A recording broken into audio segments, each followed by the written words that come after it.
On January 3, 2026, an attack takes place on Venezuela, and Maduro are kidnapped. From January 3rd until today, you have seen one big statement after another appearing before your eyes, bigger and bolder each time. We're going to have our very large United States oil companies, the biggest anywhere in the world, go in, spend billions of dollars, fix the badly broken infrastructure, the oil infrastructure, and start making money for the country.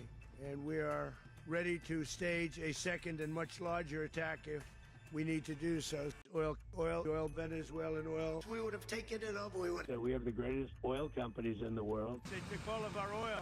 Donald Trump said, "We will take Greenland, whether we have to use software or hardware."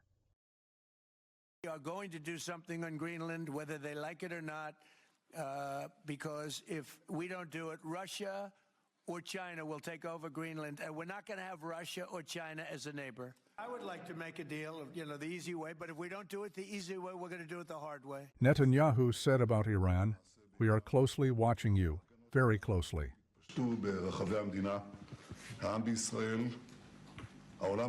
Iran responded, "America wants negotiations. We are ready. But if war is imposed on us, we are ready for war." Putin said, "We are watching this Western aggression very closely, and we will give an appropriate response very soon." And you saw that the media everywhere is discussing the same things: Venezuela, Greenland, Iran, war threats, sanctions, military posturing. This is what is trending on social media, trending on YouTube, and every analyst is talking about it. But did you notice one country in this entire story that is completely silent? And as I speak, I am talking about China. From China's side, you have seen only statements, no major action, an appropriate response, but no war, no attack on Taiwan. Why? To understand all this, you need to understand one important element. On January 3, 2026, when Maduro is kidnapped, exactly 24 hours later, on January 4th, one day after the Venezuela attack, a woman gave a statement in a small conference hall in front of a few economics professors. If you understand this statement, you will understand what Trump, Netanyahu, Putin, and Khamenei really mean, and what is going to happen in the coming days. That woman said, "The preconditions for fiscal dominance are clearly strengthening." I repeat, the preconditions for fiscal dominance are clearly strengthening. No news channel covered it. It didn't become a headline in any major newspaper. No analyst even mentioned it. Why? Because maybe they didn't understand it, or maybe they didn't want to understand it. About 1,815 years ago, the Roman Empire was at its peak. Rome created a coin called the denarius. This coin was made with 94% pure silver, weighing 4.2 grams, and it was a perfect coin. It became so powerful that it turned into the world's currency, the world's money, the world's reserve currency. From Spain to Syria, from Britain to Egypt, this coin circulated everywhere, and Rome became the richest and most powerful empire in the world. But then every new emperor began reducing the silver content little by little. Copper was mixed in. 94% became 80%, 80% became 70%, 70% became 50%, 50% became 20%. By 265 AD, the silver content was only 5%, and the rest was deception. And about 200 years later, the Roman Empire came to an end. Now look at the U.S. dollar. From 1913 to 2026, the U.S. dollar has lost 98% of its value. The pattern is exactly the same. Rome took 500 years to reach this point. America has reached here in just 113 years. And when a country's currency starts dying, empires take desperate decisions.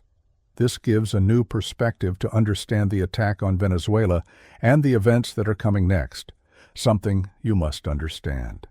So what is the real story? Let's understand. Uncovered Studio. Discover the secrets of the world. In the last 10 days, whatever is happening in the world, if you look at it only at the surface level, you are not seeing the full picture. And it's time you see the full picture, because no one is showing it to you. When you try to understand it, you realize this is not just politics. It's not just military posturing. It is a mathematical calculation, an economic desperation, and a historical pattern that has been repeating for 2,000 years. On January 3rd at 2 a.m. in the city of Caracas, Venezuela, U.S. Delta Force, with CIA support, captures Maduro and takes him to New York. What official reason is given? Drugs, democracy, and narco-terrorism. But the very next day, Trump slips in his press conference. Trump says, "We're going to run the country until such time as we can do a safe, proper, and judicious transitions. We're going to have our very large United States oil companies, the biggest anywhere in the world, go in, spend billions of dollars, fix the badly broken infrastructure, the oil infrastructure." Oil infrastructure means Venezuela has 303 billion barrels inside it, about 20% of the world's reserves. This is heavy crude. Processing it is difficult, and this technology exists only with the United States. So what was the official reason, drugs or oil? But even this is not the full story. On the evening of January 2nd, a Chinese delegation meets officials, discusses energy deals, and just hours later, the U.S. launches its move. This is not just about an oil grab, this is resource control, and the message to China is clear: stop de-dollarization, and most importantly, delay the death of the dollar. We'll understand the death of the dollar as the story moves forward. But first, listen to this number, a number that keeps American economists awake all night: $35,000 per second. That means $3 billion per hour and a total of $38.5 trillion. This is America's total debt. It is so massive that if you place $1 bill on the ground and keep stacking dollar bills on top of it, $38 trillion, actually $38.8 trillion, would go beyond the moon. But the real problem is the interest on this debt. America has to pay at least $1 trillion every year just in interest payments. The U.S. defense budget right now is $850 billion. Medicare's budget is $900 billion. And interest payments alone are $1 trillion. For the first time in history, America will spend more on interest payments than on its own security. Now the U.S. Federal Reserve is trapped in a strange tension.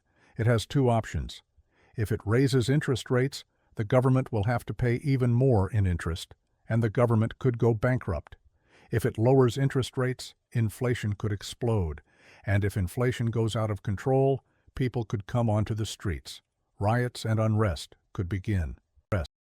This is called fiscal dominance, when debt grows so large that the central bank can no longer perform its job properly. It's like a car whose brakes have failed, speeding down the highway at 300 kilometers per hour. What happens next? A crash becomes inevitable. On January 4, 2026, a panel discussion was held in Philadelphia by the American Economic Association. The topic of the discussion was the future of the Fed, that is, the future of the Federal Reserve. And who was speaking? Janet Yellen, former chair of the Federal Reserve and former U.S. Treasury Secretary. Exactly 24 hours after the Venezuela raid, she said at this conference, "The preconditions for fiscal dominance are clearly strengthening." Fiscal dominance is a term usually used for third world countries, Argentina, Zimbabwe, maybe Venezuela for that reason. And Yellen was saying this about America, publicly acknowledging it. If you look at America's debt trajectory, data suggests U.S. debt could reach 150% of GDP. This is extremely concerning. So concerning that if the U.S. dollar, which is already in a fragile position, falls, America's downfall is almost certain. But no media channel covers this. CNN talks about Greenland. BBC focuses on Russia. News channels discuss Iran. Yellen's statement is buried, pushed aside, suppressed. But there are always some people who understand things before the moment arrives. They sense what's coming. And these people usually operate close to power circles, those who receive information before you and me. These are mostly millionaires, billionaires, and trillionaires. And now, what are the world's millionaires and billionaires doing, especially America's rich? Let's look at 2025 data. Records were broken. Around 142,000 millionaires relocated from the West. And this year, the number is expected to reach 165,000. 53% of American millionaires are leaving the U.S. Among young millionaires aged 18 to 29, the number is 64%. When a ship is sinking, rats flee first. Where are these millionaires and billionaires going? To the United Arab Emirates, to Singapore, to Switzerland. Why? Because they are moving their wealth from paper assets to hard assets. Gold prices are already skyrocketing. Bitcoin, except for a few dips, is already above $100,000. They know the U.S. dollar is going to lose value. That's why they want to convert its value into hard assets before it collapses. If you look back at history, you'll see that in 211 BC, when Rome's economy was dying, a new currency was introduced in the Roman Senate. It was called the denarius, 94% pure silver, fixed exchange rate with government guarantee, and thus the denarius became the world's reserve currency. Why? Because it offered trust and stability, and it became the foundation of Rome's power. The denarius spread across the world, from Spain to Syria, from England to Egypt, and Rome became the richest empire in history. But then what happens to every empire happened here too. Greed and arrogance crept in. In 64 AD, during Nero's rule, Rome burned. It needed rebuilding. The treasury was empty. Nero proposed a solution: reduce the silver content in the denarius and mix it with copper. 94% pure silver became 80%. People didn't realize it at first because they trusted the currency. And every subsequent emperor did the same, gradually reducing the silver content. In 84 AD, Domitian needed to raise military salaries. Silver was reduced further. In 197 AD, Severus again reduced silver to 50%. In 212 AD, under Caracalla, a built-in 20% scam was introduced. Salaries were doubled again. By 265 AD, silver content fell to just 5%, complete destruction. In 476 years, 94% silver fell to 0.05%. Total fraud, total system choke. A new emperor, Philip, came to power. During his reign, the fixed exchange rate system collapsed. In the morning, bread cost 10 denarii. By afternoon, 15. In the evening, 25. By night, it reached 100. Inflation hit 1,000%. Prices changed every hour. Merchants were confused. Shopkeepers went mad. Soldiers were furious, realizing that the denarius they worked and fought for had no value left. Banks shut down. Trade routes were abandoned. The economy died. The real problem wasn't that the metal value declined. The real problem was that trust collapsed. People stopped accepting the currency. Trade shifted to barter. Between 235 and 285 AD, in just 50 years, 26 emperors were replaced. 5 to 6 currencies were introduced, and by 476 AD, Rome collapsed. The currency died, and so did the Roman Empire. Now place the U.S. dollar into the same scenario. In 1913, the dollar was strong, backed by gold. By 1944, the Bretton Woods Agreement made it the world's reserve currency. In 1971, under Nixon, the gold standard ended, and the dollar became pure paper running only on trust. From 1971 to 2026, the dollar has lost 98% of its purchasing power. Rome took 500 years to reach collapse. America reached the same stage in 113 years, 5 times faster. Today, U.S. money supply is increasing, but real value is continuously declining. In 2026, America stands exactly where Rome once stood, and when a country can no longer even pay interest on its debt, the next chapter becomes desperate resource grabbing. What did we see? The attack on Venezuela. Same pattern, same ending. America's strategic petroleum reserve is at its lowest level since 1983. If an emergency is declared, there's nothing left. De-dollarization could end the Saudi petrodollar system. BRICS countries are already using their own currencies. China and Russia trade in yuan and ruble, bypassing the dollar. The world is moving away from the dollar, Venezuela first, maybe Iran second, maybe Africa third. This is not just geopolitics, it's the story of resource grabbing by a weakening power and a dying currency. And notice something important. China is completely silent. No loud statements, no war initiation. Why?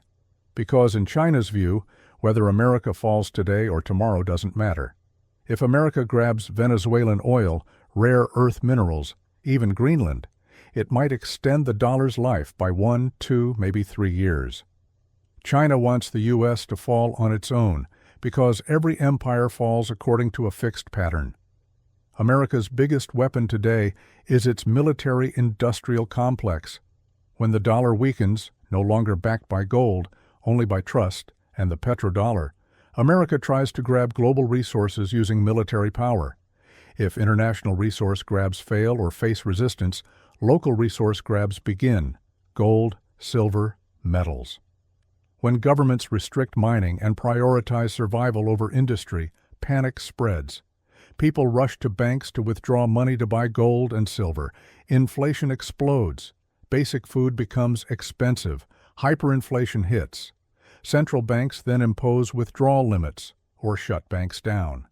When people can't access their money, violence begins. Protests erupt, and the economy collapses under its own weight. This is China's plan. Let America destroy itself.